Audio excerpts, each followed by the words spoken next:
رضی اللہ تعالیٰ عنہ سے روایت ہے، انہوں نے فرمایا ایک دفعہ میں ایک جنگی سفر میں آپ کی سواری کی مہار پکڑ کر آگے چل رہا تھا کہ آپ نے فرمایا اے قبا پڑھ۔ میں نے آپ کی طرف کان لگایا تاکہ آپ جو فرمائے وہ میں سن کر پڑھوں۔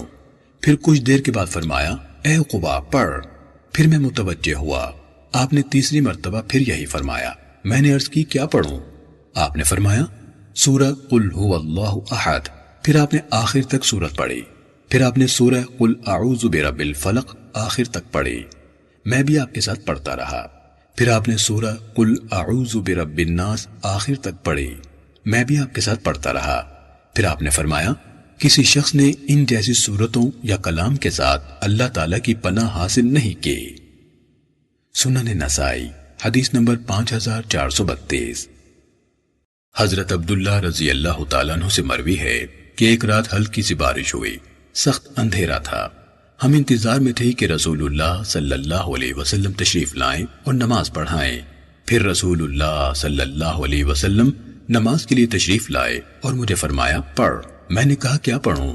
آپ نے فرمایا سورہ قل هو اللہ احد اور معوذتین صبح و شام 3 دفعہ پڑھا کر، تجھے ہر مصیبت میں کفایت کریں گی۔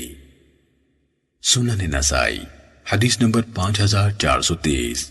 حضرت ابن عابس جوہنی رضی اللہ تعالیٰ عنہ نے بتلایا کہ رسول اللہ صلی اللہ علیہ وسلم نے مجھے فرمایا اے ابن عابس، کیا میں تجھے وہ افضل کلام نہ بتلاؤں جس کے ساتھ پناہ حاصل کرنے والے اللہ تعالیٰ کی پناہ حاصل کر سکتے ہیں؟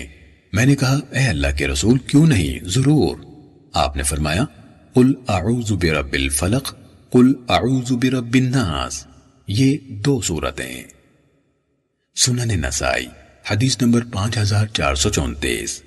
حضرت عقبہ بن عامر رضی اللہ تعالیٰ عنہ نے فرمایا کہ نبی اکرم صلی اللہ علیہ وسلم کو ایک سفید خچر بطور تحفہ پیش کیا گیا۔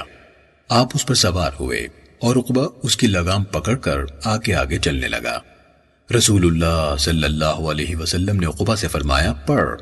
اس نے عرض کیا اے اللہ کے رسول کیا پڑھوں؟ آپ نے فرمایا پڑھ قل اعوذ برب الفلق من شر ما خلق۔ آپ نے مجھ پر پوری سورت پڑھی، حتیٰ کہ میں نے بھی پڑھی۔ آپ نے محسوس فرمایا کہ میں اس کے ساتھ زیادہ خوش نہیں ہوا۔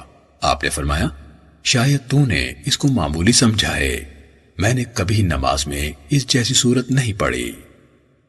سنن نسائی حدیث نمبر 5435۔